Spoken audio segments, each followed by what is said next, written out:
Lord be with you. And with your spirit. A reading from the Holy Gospel according to Matthew. Glory to you, O Lord.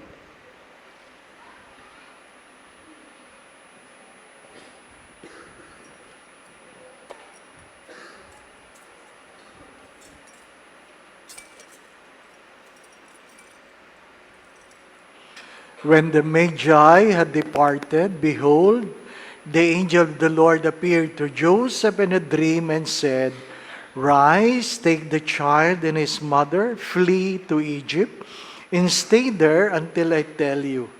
Herod is going to search for the child to destroy him." Joseph rose and took the child and his mother by night and departed for Egypt.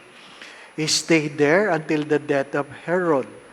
And what the Lord had said through the prophets might be fulfilled.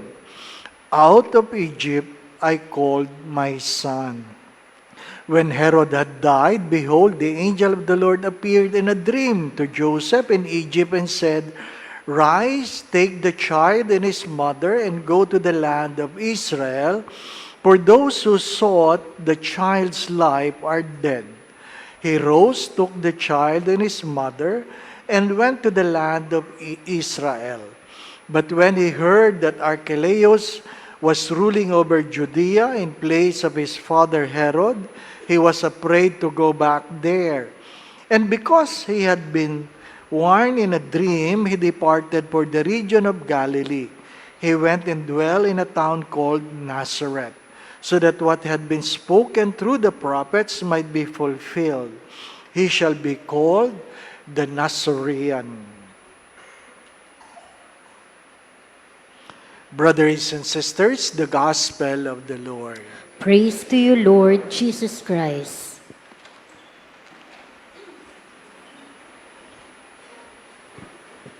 Pasko pa. Merry Christmas. We have a wrong connotation in thinking that holy doesn't mean no problem. Sometimes we think holiness as perfect. There's a book in the olden times, the title of the book, The Defects of the Saints. The Defects of the Saints.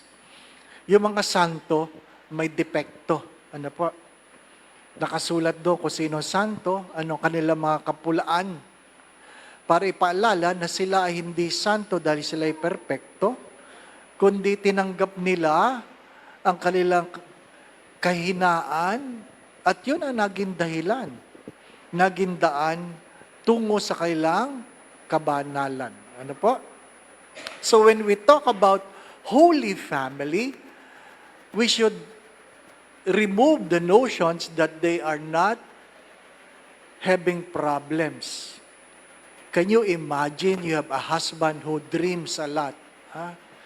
Ang asawa mo walang ginawa kundi managinip. Hindi po ba? Si Joseph, tuwing nananaginip, umalis ka dyan. Nananaginip, lumipat ka. Ang hirap nung ganun, ano po? Para gusto mo sabihin sa asawa mo, pwede ba huwag ka na lang matulog? Di po ba? Ano? Ang mga panaginip, dalhin mo ang iyong pamilya sa Egypt. If you Google it, ano po? From Bethlehem to Egypt by bus. By bus, that is 9 hours. 9 hours. Ano po? Kaya pag ako'y nagpipilgrimage, hindi ko na sinasabang Egypt. Ano po? Ang sakit sa puwet. Ano po? Ha? Pero hindi ko kayo pinagbabawalan. Ano po? Sa border pa lang yun. Wala pa yung Cairo. Ano po? But if you go to Cairo, you will find the house where the Holy Family stayed. Ano po? There's a house in Cairo within the church where the Holy Family stays. Ano po? Hindi ibig sabihin walang problema. Anong problema nila sa Egypt? You know that Joseph, we know it's a carpenter, but if you look at the history, you study it, the word that was used as a title of Joseph is not a carpenter, but a tekton. What is a tekton? Someone who works with a wood and a stone. Pag karpintero, kahoy lang. Ano po? Pag bato, mason. Di po ba? Ano? Ibig sabihin ng tekton, ayon sa pag-aaral, kontratista. Contractor. Ano po? So, yung ibig sabihin ng tekton. Ngayon, mula sa sarili mong bayan, pinapunta ka sa ibang bayan, ikaw ay dayuhan, sa palagay mo makakakuha ka ng trabaho doon? Kahit ang pamilya mo ay tinuring na banal na mag-anak, hindi assurance na makakakuha ka ng trabaho. Kaya mahalaga yung alay ng isang pantas na ginto. Yung ginto, hindi lang nagpapahayag na si Jesus ay hari, kundi ginamit yan para makaraos. May taguyod ang pamilya sa bayan na hindi iyo. Ano po? Mahalaga yon. Hindi ibig sabihin ikaw ay banal, wala kang problema. Anong sinasabi ko? Pag wala kang problema, baka ikaw ang problema. Ano pa? Mahirap yun.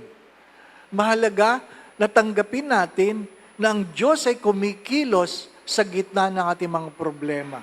At hinuhubog ng Diyos ang ating mga pagkatao ayon sa ating mga problema. Ang mahalaga, sabi nga, sa ikalawang pagbasa ay tayo ay nagdadasal at ang ating mga ginagawa ay nakaugat sa pagmamahal. Nakaugat sa pagmamahal. Palagi ko yung sinasabi, hindi lahat na nagtitiis, nagmamahal, pero yung mga nagmamahal, marunong magtiis. Hindi lahat na nagbibigay, nagmamahal, pero yung mga nagmamahal, marunong magbigay. Hindi lahat na naglilingkod, nagmamahal, pero yung mga nagmamahal, marunong maglingkod. Mahalaga yun. Hindi lahat na nagpapasensya, nagmamahal. Di po ba, Pero kung marunong kang magmahal, meron kang mahabang pasyensya. Mahalaga ano ang dahilan kung bakit mo ginagawa ang iyong ginagawa. Sapagkat hindi lahat ng gumagawa ng mabuti, tama ang dahilan. Huwag niyong kakalimutan yan. Hindi lahat ng gumagawa ng mabuti, tama ang dahilan. Yung iba naliligaw lang. Di ba, Pag sinagot mo na, hindi na sila mabuti. Di po ba, Ha? Naalala niyo yun? Yung isang namatay, nakarating sa langit. Ha? Sabi niya, pwede ko bang silipin ang impyerno?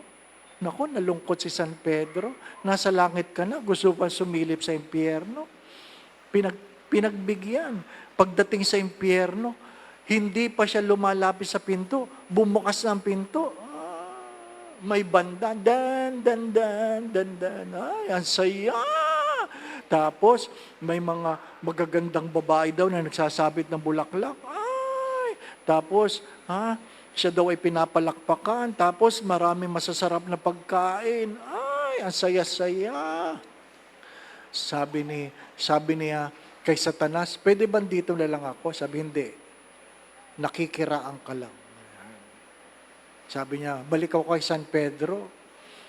Naku, nakiusap siya. Sabi niya, sa impyerno na lang ako. Sa langit, walang ginawa, kundi patalon-talon sa ulap. Ano po? Sa impyerno lang. Di malungkot siya. Pinababa siya sa impyerno. Pagdating niya, sarado na yung pinto. Kumakatok siya. Walang nagbubukas. Nilaksa niya. Tapos, nagbukas ang pinto.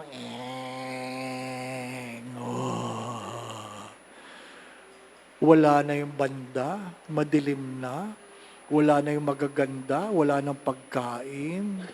At winelcome siya ni Satanas, welcome.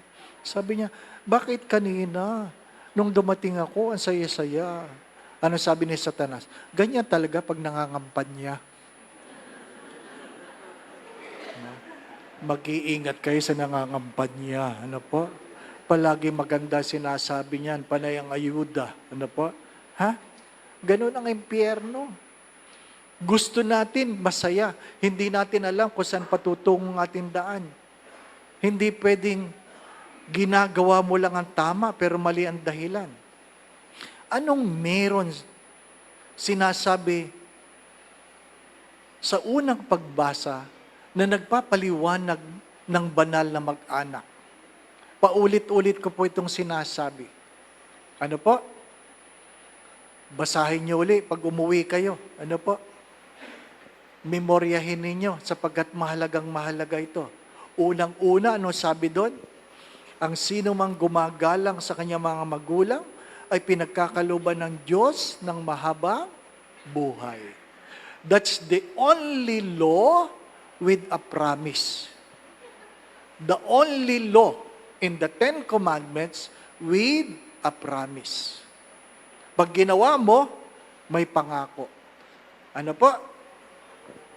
Mahaba ang buhay. Ngayon, pag minahal mo ang iyong ina, ano sabi doon? Nag-iimpo ka para sa iyong kinabukasan. You are saving treasure for your future. Ibig sabihin, pag minahal mo ang iyong nanay, hindi ka maghihikahos sa buhay. Ano ibig sabihin nun? Yayaman ka ba? Hindi. Ang ibig sabihin nun, hindi ka maghihikahos, hindi ka maghihirap. Kasi pwede kang mayaman, pero naghihikahos. Mayaman ka, may pera ka, pero hirap ka sa buhay. Pwedeng hindi ka mayaman, pero sapat ang iyong kinikita. Hindi ka nagkakasakit, wala kang problema, di po ba? Mahalaga yun. Hindi, sinabi ba doon na perpekto ang nanay mo, mabait ang nanay mo? Hindi. Ang sabi doon, nanay. Ngayon, ang sino mang gumagalang sa ama ay parang nagbabayad na ng kanyang pagkakautang. Anong ibig sabihin nun? Nang iyong kasalanan, habang ginagalang mo ang iyong ama, ay binabayaran mo na. Binabayaran mo na. Ano ibig sabihin nun? Kaya nga tayo mayroong indulgence. Ang indulgence ay that you is spared from the suffering in this world. Ano po? Kasi lahat ng utang dapat bayaran. Pero kung ikaw ay nagmamahal sa iyong ama, you are spared from the suffering. At ang pangalawang mahalagang sinabi doon, ang sino mang gumagalang sa kanyang ama, ang panalangin ay dinidinig ng Diyos. Many of our prayers are not answered because many of us fail to respect our own Father. Mga minamahal na mga kapatid, walang perpektong tatay. Walang perpektong nanay dahil walang perpektong anak. Mahalaga yon. At dahil walang perpektong anak, hindi sila magiging perpektong magulang. Nakukuha po ninyo? Kung gusto nyo ng perpekto, pabinyagan nyo. Ang pangalan ay perpekto. Ang meron na lang perpekto ngayon, kung hindi pangalan, apelyedo. Di po ba ano? Mahalaga yon. Intindihin natin ng pagmamahal na hiningi sa atin ng Diyos ay hindi dahil perpekto, kundi dahil alam natin yan ang kautusan ng Diyos. Yan ang kautusan ng Diyos. Lahat nagkakamali. Lahat nagkakasala. Kaya nga kung mayroong pagmamahal, mayroong mahabang pasensya, at mayroong pagpapatawad. Merong pagpapatawad. Mahirap yung gusto natin. Sabi ko nga minsan, yung inanay na nangungumpisal, iyak ng iyak, dahil sinasabihan siya ng kanyang anak, tanga. Sinasabihan siya ng kanyang anak, bobo. Sinasabihan siya ng kanyang anak na kung ano-anong mga pampupula, sinungaling. Ano po? Sabi ko, ba't ka iyak ng iyak? Sabi niya, kasi nung akong anak, sinabi ko rin yun sa nanay ko. Oh, yun pala naman eh. Di po ba? Ano sabi ni St. John Paul II? The road of the future is the road of the family. Kung ano man ang ginagawa nyo sa inyong pamilya, yan ang inyong kinabukasan. Magmadamot ka ngayon, pagmamadamutan ka bukas. Hello? Magmadamot ka ngayon. Yung iba may pera, pero madamot. Di po ba, no? Mabuti sana kung wala. Pag kayo'y madamot ngayon sa sarili niyong pamilya, pagdating ng araw, kahit gaano kayo kayaman, pagmamadumutan kayo. Ang pinakamahirap nun, kung kailan kayo nangangailangan, saka kayo walang-wala. Bakit? Dahil yun ang kautusan. Kung anong yun tinanim, siyang iyong aanihin. Alam natin yun. Alam natin yun. Ngayon, yung mga magulang, yung mga magulang, huwag nyo naman sabihin, makinig ka. Nadinig may sabi ni Father, igalang mo ako. Ayusin niyo ang buhay niyo, mga magulang. Ano po? Hindi porke sinabi kong igalang kayo. Ano? Yan ang sabi ng Diyos. Di po ba? Ano? Igalang mo ako. Pakainin mo ako kahit bawal. Kung matigas ang ulo, pakainin nyo na. Bigay nyo na lahat. Bigay nyo na. Ano sabi ko? Pag pinakain nyo na ng kahit ano, ibig sabihin dyan, malapit na yan. Ano po? Pag kayo hindi na pinagbabawalan ng anak ninyo, hindi kayo mahal. Pinapatay na kayo. Ano? At least ako nagsabi, di ba ba? Ano? Mamaya pag kumain kayo, pag alam mong bawal ang leche plan, sabi, Ma, gusto mo leche plan? Ang ibig sabihin nun, malapit ka na. Ano po? Kasi gusto natin, ang pagmamahal, binibigay sa atin kung anong gusto natin. Hindi yung kung ano ang makakabuti sa atin. Di ba? Hindi madali ang maglakad simula Bethlehem hanggang Cairo. Yun ngang nakabus, hirap na hirap yung maglalakad pa. Di po ba? Ano? Sigurado ako. Yung donkey nagrereklamo. Di po ba? Ano? Sigurado ako. At sigurado akong nagrereklamo din si Jose at si Maria. Di po ba? Ano? Alam niyo ba, yung pag kayo naglalakbay na ang tagal-tagal, ang tanong lang palagi naman ay ano, malayo pa. Di ba ba? Ano? Malayo pa. Kaalis mo lang, malayo pa. Malayo pa. Di po ba? Ano? Ang hilig nyo, malayo pa. Malapit na. Malapit ka nang mamatay. Hindi po ba? Ano? Mga minamahal na mga kapatid, may kanya-kanya tayong bokasyon. Ano po? Pahabol lang. Ano po? Pwede bang itigil nyo ang tanong na ito? Mga magulang, pinsan, sino pa? Itigil nyo yung tanong na ito. Ano yung tanong? Yung tanong na kailan ka mag-aasawa. Tuwing magkikita lang, kailan ka mag-aasawa. Di ba? Bakit? Ikaw bang gagastos? Wala. Kailan ka mag-aasawa? Ikaw ba makikisama? Di ba? Naghahanap ka ng damay, di ba? Malungkot ka sa buhay mo may asawa, maghahanap ka ba ng damay? Mag-asawa ka rin, di ba? Tigil niyo yung tanong na yan. Di po ba? Kaya yung iba hindi na umaattend ng reunion. Napagod ka tatanong. Kasasagot, kailan ka mag-aasawa? Taon-taon na lang, di ba? Ano? Kaya anong payo ko? Doon sa tinatanong, kailan ka mag-aasawa, may sagot doon. Ano sagot doon, Father? Tanong mo rin, kailan ka kaya mamamatay? Ano ba? Di ba? May kanya-kanya tayong bokasyon. Walang pakialaman. Ang buhay ng isang pamilyang banal, Panginoon, ay hindi dahil walang problema, kundi niyapos ang problema ng mayroong pananalig at paniniwala sa Diyos. Mga minamahal na mga kapatid, kadalasan lang, hindi natin pinagdadasal ang sarili nating pamilya. Let us begin by praying for our own family. Amen.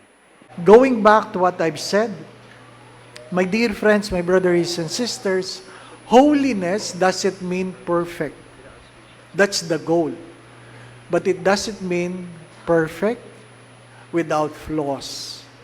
Sometimes our flaws, our defects, are our road towards holiness.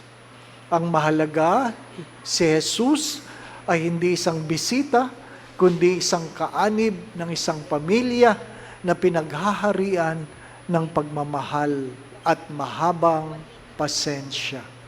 Again, pray for your parents. Love your mother and father. Because if you despise them, you despise your future. The Lord be with you. And with your And spirit. may Almighty God bless you and your family, the Father, the Son, and the Holy Spirit. Amen. The Mass has been offered. We go in peace to love and serve the Lord. Thanks be to God.